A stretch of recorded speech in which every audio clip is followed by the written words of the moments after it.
Okay, welcome back to the Feuding Bros. And as usual, with Freddie and Thierry. And today we are talking about the big game. It's been about an hour since the the United Arsenal game finished. So just gonna have a quick review as usual. Like, share, comment, and subscribe.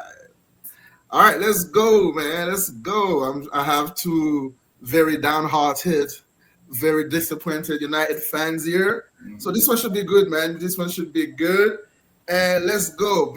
So yeah, let's start with the beginning. So what did you make of the lineups, guys? Yeah, there were some questions with our lineup. I think Arsenal came with the strongest team. They put pretty much all the new signings, most of the new signings, and the strongest team pretty much, right? They look really balanced, really serious about this game. United, on the other hand, I was hoping for a different formation, as we talked about last time. Bruno in midfield, Casemiro in midfield, not the best choices, right? So I was hoping for Mainu Ugarte.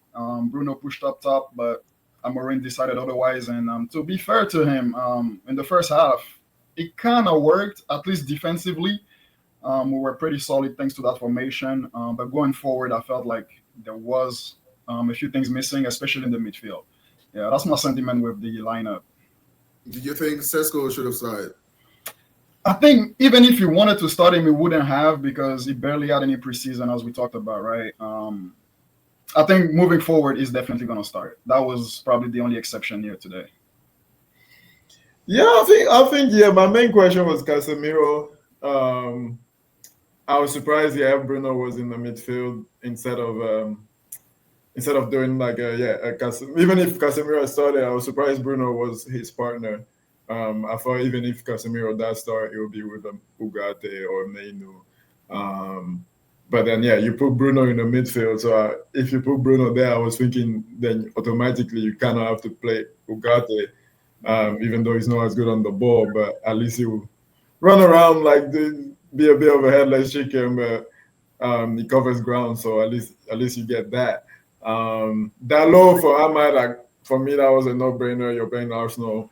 Yeah, first game of the season. You don't want to go too gun-ho. You kind of see how the game goes, and then from there you make the change. But yeah, Casemiro was the weird one. Mount I could kind of see because he had a good preseason, him starting. But yeah, I did think Bruno was going to be up there, but it wasn't. But in the end, I mean, obviously hindsight is 2020. In the end, you can't really fault anything because the midfield was a bit too open as we expected. But I mean, the performance was great. I can't remember. I mean, we're gonna go into that, but everybody played very well. Yeah. What did you think, Jan, of your lineup? Yeah, I mean, the lineup was pretty strong. Is what I probably expected, apart from one person who's white. I probably saw Timber there. So that was my only gripe about it. But at the end of the day, this is, this is our starting lineup basically. Like I said, apart from White for Timber. We just went in there and we had Gyökeres up front. We're going to talk about it, but I mean that's what I wanted to see. I wanted to see that. I didn't want to see Havertz up front. I thought Gyökeres had enough of a preseason for him to start that game. But yeah, let's get into the game and let's start with the positives for you guys, man. What do you? And I think there was a lot of positive for you guys because for me, you dominated the game. Going out Old Trafford is never like an easy game for Arsenal, and but we've seen from what I've seen as well is a bit of improvement in the way you play football. I mean, today you were very dominant for me, but just to touch on the lineups, the one person I was surprised not to see in your starting lineup was Ahmad, to be honest. He came on and, offered a little bit something different for you guys. But yeah, what do you think the positives were on your end? Yeah, I mean, loads of positive. If I want to sit on the positive, I think I'm going to be here a while. So I might as well start with the negative, right? I think the main negative we saw here the goalkeeper. This is an issue we talked about all last year. We completely slandered Onana, saying, "Oh, even the janitor will be better than him in goal." And we got Bayender, who somehow is worse than Flappy him. ender. Like it's completely terrible. Like I don't even know how to classify that. This mistake he did was so weak. It was just abysmal from him, right? And that just communicates the main message here. Like the defense, not the defense, but the goalkeeper is killing our defense, right? And that's the main negative of this game. Everything else, though, I have to give kudos to the guys. They put their heart out there. Going forward was looking much better than what we had last year with Mbeumo, Cunha. Man, this guy's gonna be terrorizing. I can tell. This season. So this was a huge positive going forward, a little bit more energy, but what was missing again is the goals. So that's maybe something we can put in the gray area there. We spent all this money to score goals, and we haven't seen any today. So that's a worry. But I think that should come because we created tons of chances, 22 shots, shots on goal.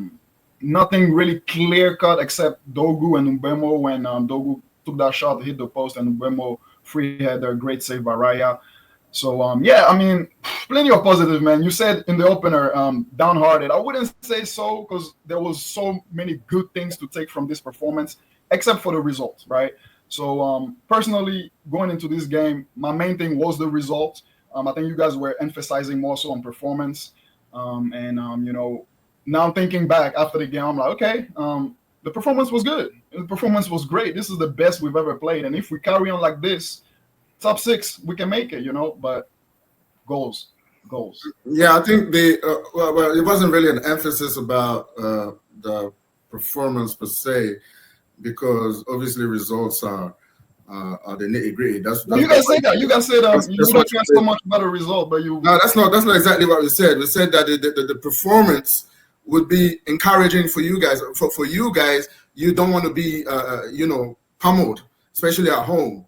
But obviously, you want the results. But you would be encouraged by the performance for you, and for us, the performance would be it would be good to have a better performance than we had last year, and it would show that there was a progression compared to last season.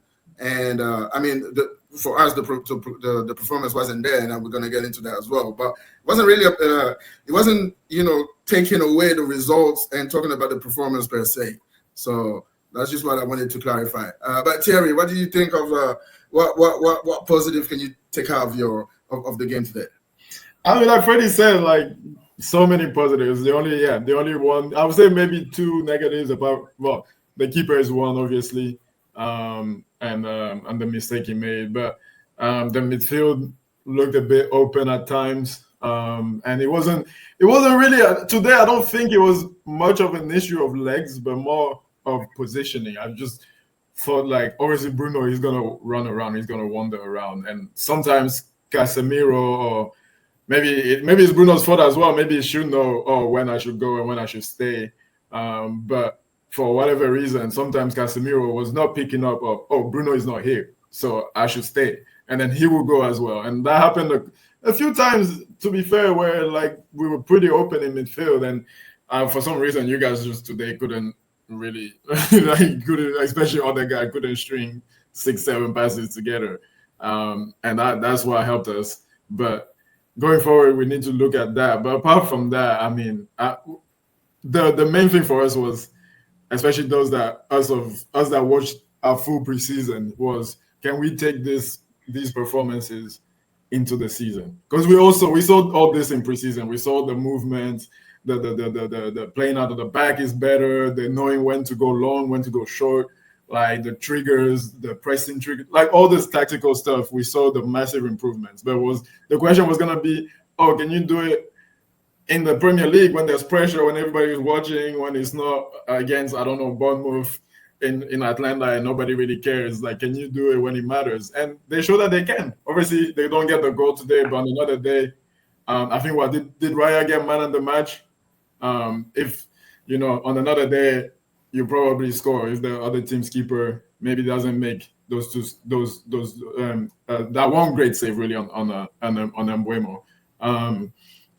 But yeah, very encouraging, very good. Really not that downhearted. I think the result, again, going back to what Freddie said, for me, the performance was the main thing.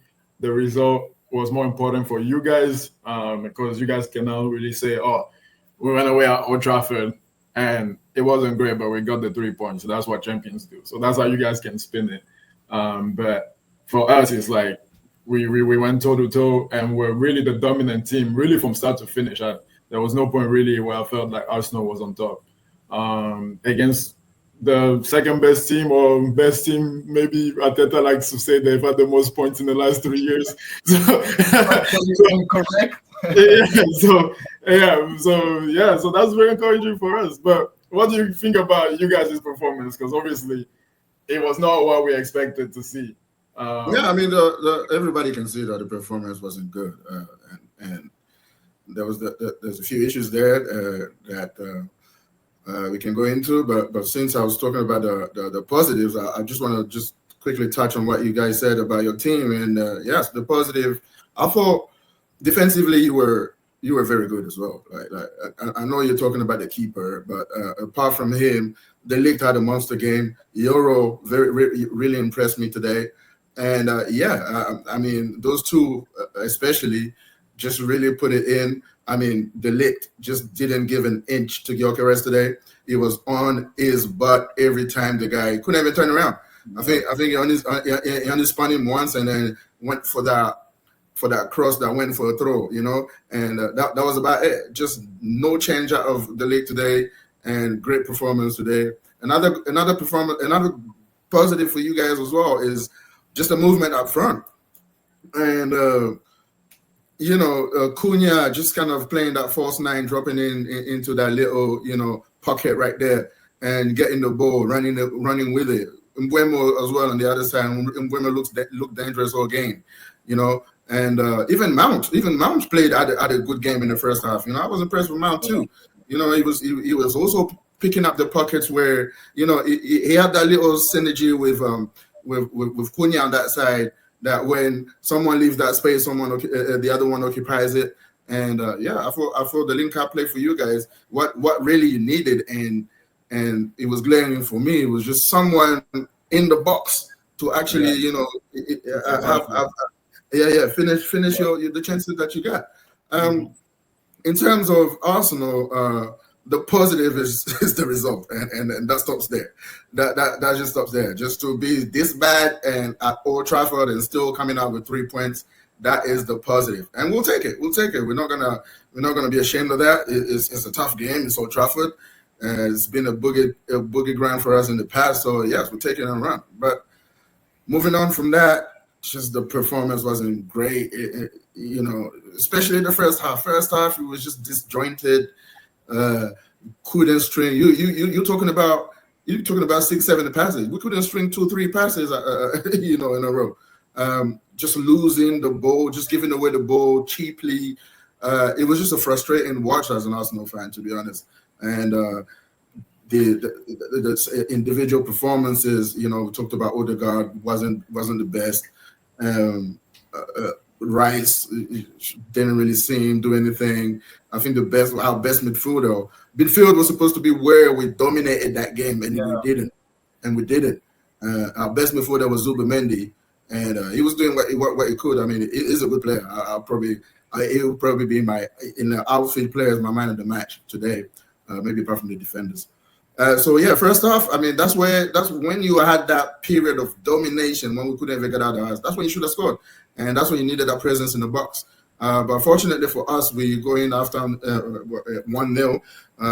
Corner FC always, man. That's just how you beat United. It's just weak. We just use your weaknesses, and the fact that it's been 2-3 games in a row now that it's a corner that decides it. It's always a corner, man. It's wonderful for me, man, because that's just how we beat you guys nowadays. But not much to get out of it. In terms of the performance, the narrative would be, if you're this bad and you win a game, Well, that's very good. That bodes well, but this cannot happen again because, again, it just wasn't good enough. It just wasn't good enough. Second half was a little bit better defensively for us, but again, I think when Timber came on, that stabilized us a little bit back there. He showed a little bit more muscle there because that side was very, very dominant for you guys. And yeah, I mean that's pretty much what we can take away from this game.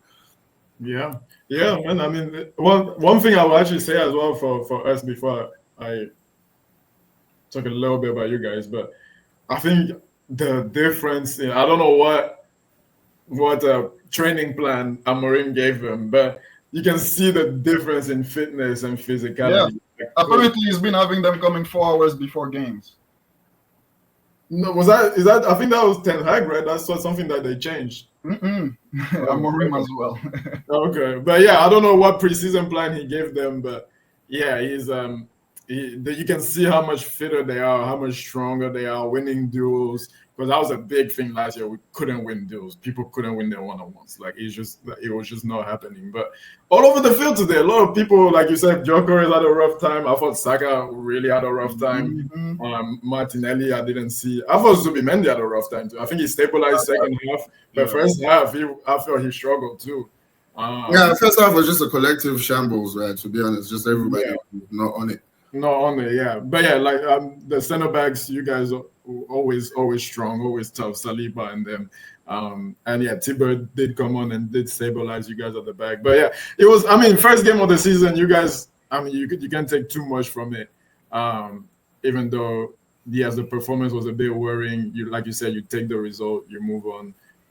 If you play like that against Leeds, then that's where it's like, oh, okay, let's maybe reevaluate this. But this one is, yeah, you just take the win and you move on with the corner. Stoke FC. Hey, corner FC, man. I ain't gonna be mad at that when it's against United. I'll take that any day. I'll take that, guys, because I know how much you love it, man. From corners. But let's look ahead for you guys. And what did you think of the tactics? Because I thought, and for all the good plays that you had, I thought in the midfield again, like we had Odegaard. What he did brilliantly was just finding those pockets behind your midfield, and that was constant. The problem was that when he got the ball into those pockets, he didn't do anything with it. He just didn't do nothing with it. He was trying to do the flakes and the thing, and nothing was really coming off for him. And if I was a United fan, I would see that as a little bit of an issue there. How easy it was to just get behind your midfield today, or is this something that you think that will, Amorim will be able to sort it out? We talked about this all. That was the issue all last year. That midfield with this formation is weak, and that's what we were saying. The only combination we seen working well is Ugarte Mainu. Mainly Ugarte because he does the tracking back. When you have Casemiro and Bruno there, like, man, I think I saw Casemiro only once or twice make like those runs to track back, and he actually got one tackle in once. But you can see that it was so much effort for him. He puts his head down. He's like yeah, he has to give everything. It shouldn't be that hard for you. Like if that's how hard it is for you, then you know you're done.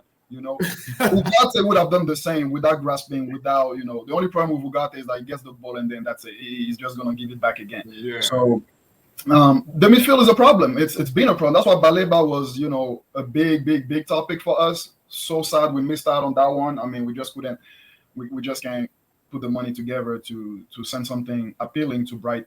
I mean, I understand, but it's pretty overpriced too, man. You're talking about 100 million. Yeah, it's a lot of money. I mean, everybody's overpriced. It's Brighton. True. Everybody's overpriced, but is Baleba like Rice level right now? No. It don't, for me, it don't matter. For me, it don't matter what level it is. Yeah, as long as it comes and it's good. That's all it is for me. No, I'm talking about the price. We're talking about Rice money right there. And again, this is the market.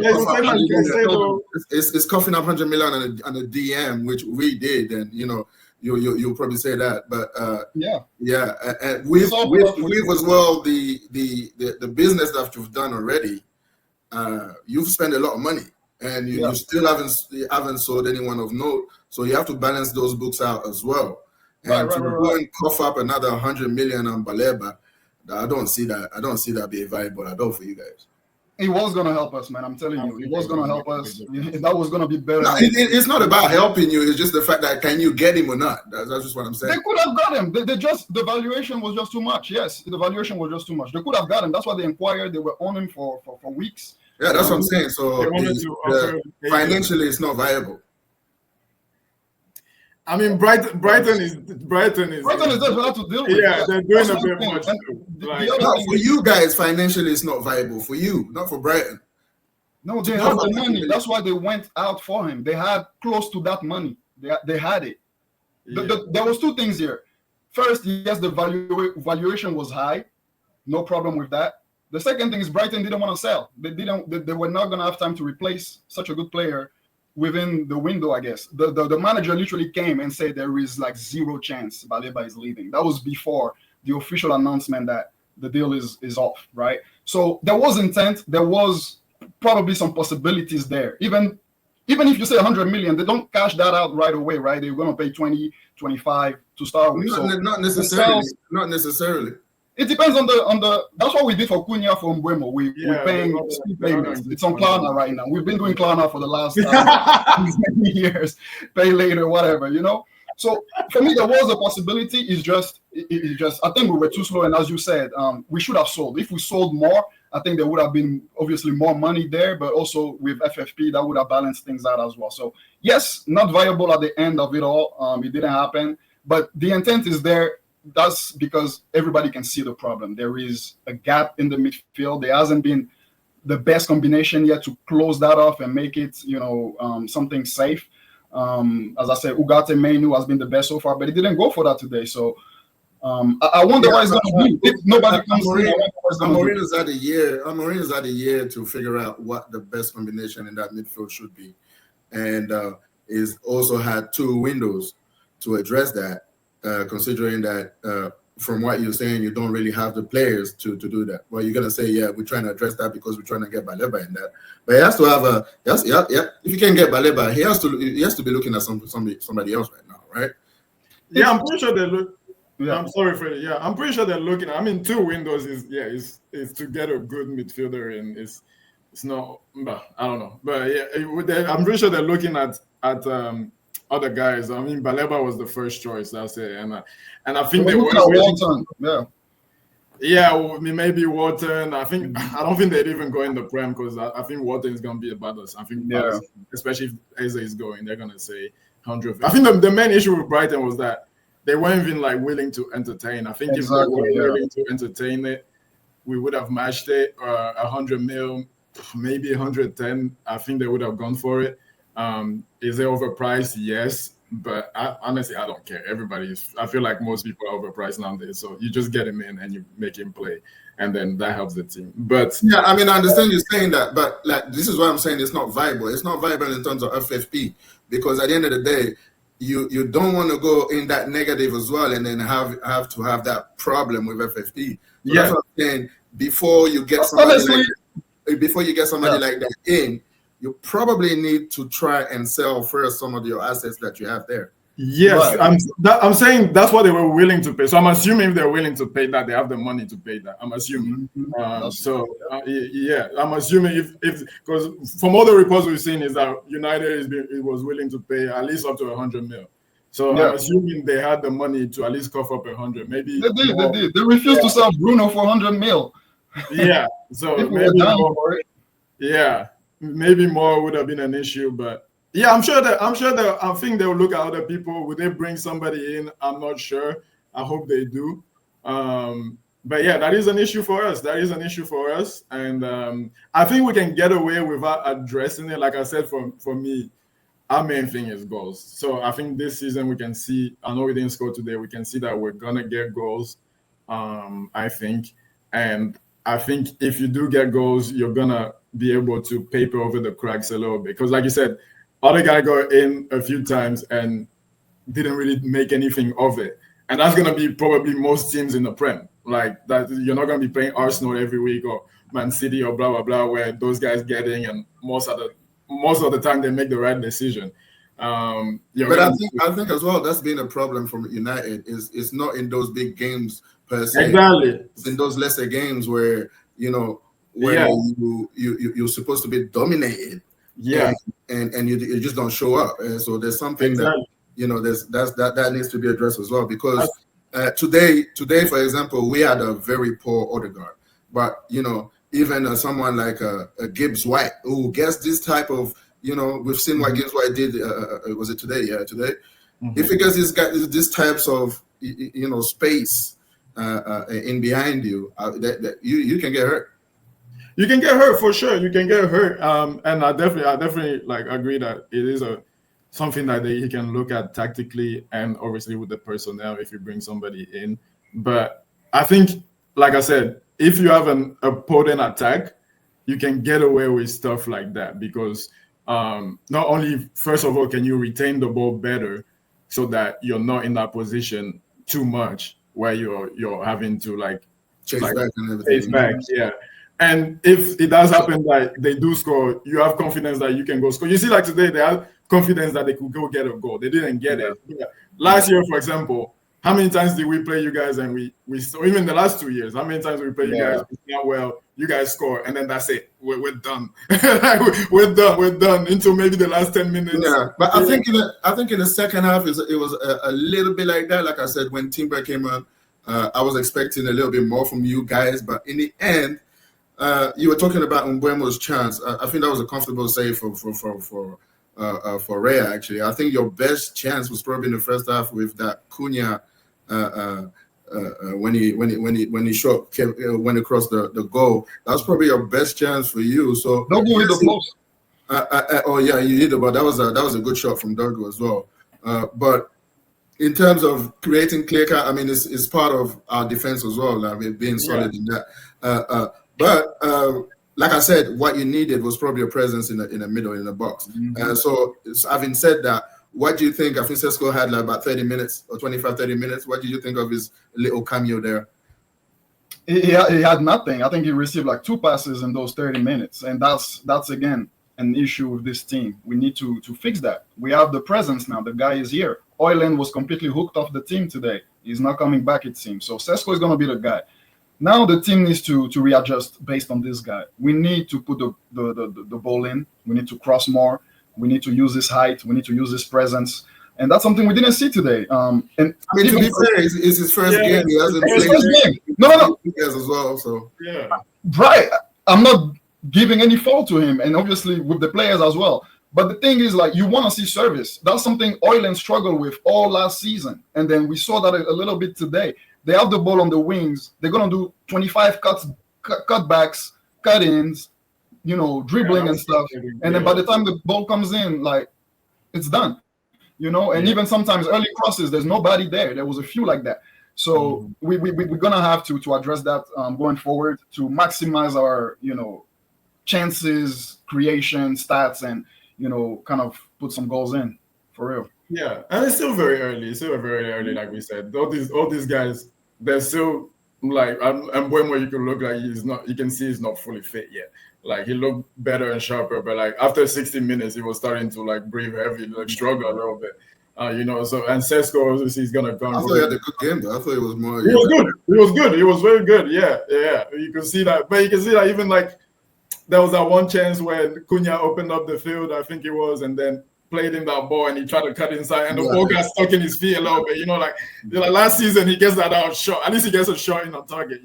So we just that's probably due to fitness and as well the intensity of the game too. By that time it was pretty late in the day, right? So exactly. So but yeah, just to come back with Sesko and what you're saying, Freddie, is basically the same thing that we saw with Gyökeres as well. It's just like people couldn't find him. It's going to take time. When you have a striker like that, you need a little bit of time to understand his runs, to understand what he wants, where he wants the ball, and what he's more comfortable with and that. So, Gyökeres, he played an hour today. He didn't really get a look in. Got no change over anybody, and I mean, I'm not gonna just kill him for that today. No. I mean, yeah, I wanted to ask about that because I think I saw started saying your open play XG was 0.3, which is pretty low. I mean, obviously, take what you will with XG. Some people like it, some people don't. But apart from the corner, there wasn't really much of anything. There was I think Odegaard had a good opening, which you should have done better with. But there wasn't really anything clear cut like you can say for us as well. There wasn't.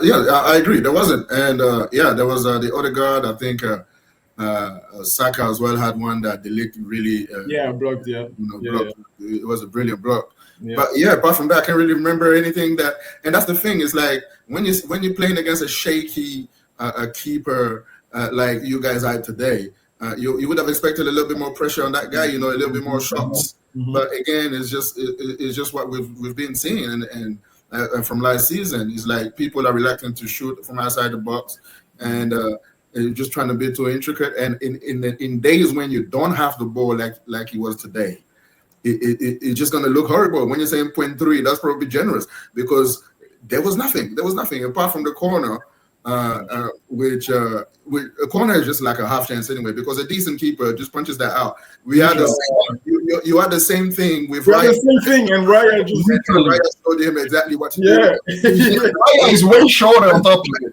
Exactly, and Raya is like a foot shorter than him. But it's more imposing, and that's what he needed to do. The thing about the keeper is that, and the keeper has so much leeway. So as a keeper, you can just barge into anybody and then just. No, you gotta be smart.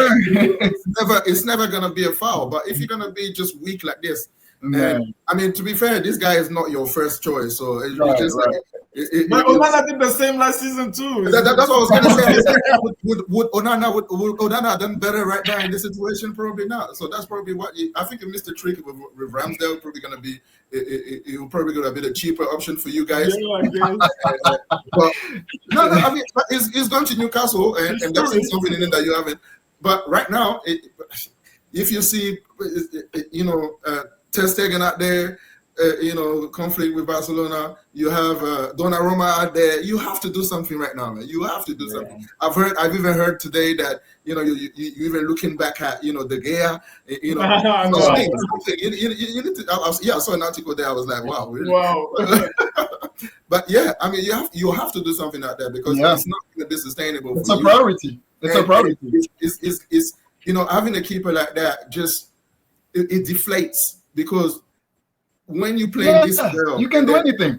Yeah, exactly. When you're playing this well, and then it's just an error like this that makes you lose a game or lose 3 points, it's just kind of deflating for you guys, or for anybody. It is. It really is. And we need to address. I think Ter Stegen, the problem is he's injured, so it's like, when is he gonna play? I think he's like 3 months off. And I think Donnarumma would have been a good option, but this guy, man, he thinks he's Messi or something. He wants a crazy salary. For 20 million a year, bro. I'm like, bro, calm down. That's why PSG got rid of him, because they were like, dude, you good, but you're not worth that money. We're not gonna pay you. Yeah, I mean, there's some people are just too greedy. If you want that kind of money, just go over to Saudi, man. Not to Saudi, bro. I mean, they'll be happy to get you. But, go to Saudi, man. Anyway, guys, any more? Yeah. Quick question with Arsenal. My main worry with Arsenal today, I mean, if I was an Arsenal fan, would be the fact that, Saka had a pretty tough game. I feel like it was really, that side was obviously overloaded to block him. Luke Shaw did a good job, I would say. The defenders in general, to kind of lock him up. He had a few crosses. I don't think he had like a clear-cut chance or shot, except the one delete kind of clear. But it seems like a little bit, can I say not repeat, but symptoms of last season, where if Saka doesn't produce, who's there to step up? Do you feel like that's going to be a worry? I feel like you're right, but it's not just if Saka doesn't produce, because people know now, and that's what they do all the time now. They're going to double up Saka. Yeah. Just double him up. And then if Saka doesn't have a crazy days where, sometimes Saka has those days where he can deal with that double up. Yeah. Sometimes it doesn't. Right. But what helps him with dealing with the double up is having a Odegaard on form. But when you have an older guy like this, just losing every ball he gets, just being nonchalant, just doing these flicks up. I hate this flick. Like, it used to be cute, but now it's like you've outgrown it, man. It's like, you know, your kid, he looks cute at 2, but when he gets 5, 6, it's like you're a little monster now. It's like, just stop it now. Just try to do a little bit something a little bit different, because not only is he predictable, but it doesn't really help in terms of. And so if you have someone like Odegaard, you know, on form, and to give a different idea there, then that helps Saka tremendously with that double up, because one of the double up has to now come and help out his midfield to basically double up on Odegaard, which frees you know, Saka. But hey, listen, Saka wasn't playing against 2 defenders that didn't know what they were doing today. You know, so if you most of the time if you're getting double up, it's not much you can do. So, but I thought Saka yes, he didn't have a great game, but compared to Martinelli, compared to Martinelli, I don't even want to talk about it. There's really nothing to talk about him. Blame Nino, bro. Blame the man, bro. Apart from him tracking back, there's nothing else this guy offers, and I've already said. But in terms of Saka, what Saka is always going to give you is being strong on the ball, which Odegaard doesn't have. This guy needs to go to the gym, man. He gets muscled off the ball way too easy for me, and it's frustrating. That's why we need Eze. Because that's why you're missing a trick with Eze, man. And I don't know what they're doing. Mikel Arteta is telling us that what's his name? Nwaneri is going to be the backup to Martin Odegaard. Okay, Martin Odegaard doesn't have a great game today. Yeah. And Nwaneri is on the bench the whole game. You don't play him. You don't play him. So what faith do you have in this guy? You're telling us that you have faith in him. He's going to be the next big thing. But you don't even have faith in him, because you're not even putting him in games like this where obviously you see other guys struggling. If we had like Eze, his presence alone puts pressure on you to put him on, even if he's on the bench, because you see the guys, Odegaard is not working. But there's no pressure because Nwaneri is a little kid, 18. You know what I mean? So there's no pressure to put him on. So right now, the window's still open. It still hasn't gone to Spurs. I hope this game is a battle to let go get this guy, man. Go get him. Go get him. Otherwise, are you guys done in the window then? I'm sorry? Are you guys done with the transfers now? Because if he goes to Spurs, like who you guys? Is it Rodrigo? But I haven't seen any Rodrigo links for a while. Like who no, the Rodrigo links are surfaced back. Okay. They just surfaced back in the last couple of days. Because what they're saying is, Nwaneri is our guy who's gonna replace Odegaard or help him with minutes. So having a number 10 is not a priority. The priority right now, that's what they're telling us, is that left hand side, and they're looking for someone who's a pure left winger. So that's what they're telling us right now. Wow. And what can we do, man? What can we do? It's always like every year we always like a man short. Always missing one. There's always one thing missing. When is it gonna be when like we have everything and then we go? It's like they're giving themselves excuses. Yeah. For real, there's no reason not to. There's no reason to get Madueke ahead of Eze. That's just. No, I don't think Madueke wasn't really. Well, I don't know because they haven't told us. But I don't think Madueke came for on that left hand side. Madueke came as a backup for Saka. For Saka, And but now you have to fix the other side. Yeah, you have to fix it. Yeah. The thing, with Eze as well, obviously he's not a pure left winger, but I feel like he can bring you something different there from that wing, even if he's not playing as a pure, because we've seen Trossard play there. Trossard is not a pure winger as well. Yeah, exactly. And he's a good player. So they figure it out and they still have an impact. Eze plays on the left for England and he plays fantastically there. Yeah. So at the end of the day, for me, there's no excuse. They can try and BS us all they want. No, we have Nwaneri. You're talking about an 18-year-old kid who you're hoping is going to blow up. and then you're talking about a Max Diamond who's like 15, is not even 16 yet. Then you're telling us that that's going to be enough when Odegaard is not playing well. I mean, okay, so what if Odegaard is injured for like 3 months? Exactly. You're going to put Waneri there for 3 months? No, he's going to try to botch things up again, put Merino and it's not viable for me. It's not viable for me. You have to take the opportunity right now. This guy is what, 60-odd million? Go get him. Go get that dude, man. Go get him. Wow, perfect fit. I don't understand what's going on. Yeah, but it is what it is, man. It just is what it is. All right. Well, let's just end it there for this episode. And come on, Arsenal. Come on, Corner FC. One to the Arsenal. Guys, let us know what you think of this episode. And again, give us your support, like, share, comment, and subscribe. And also, we do have an FPL a mini league going on. We're trying to decide if we're gonna have rewards and that. We still have to talk about that. But we'll let you know. But yeah, we'll put the link in the description as well. So come on, please join the Feuding mini league on FPL. Let's have some fun over there. And hopefully, if we have enough people, we'll probably give a little prize for the winner over there. All right, like, comment, and subscribe. Hit that notification bell for next videos, and we'll see you in the next one. Feuding Bros in a bit.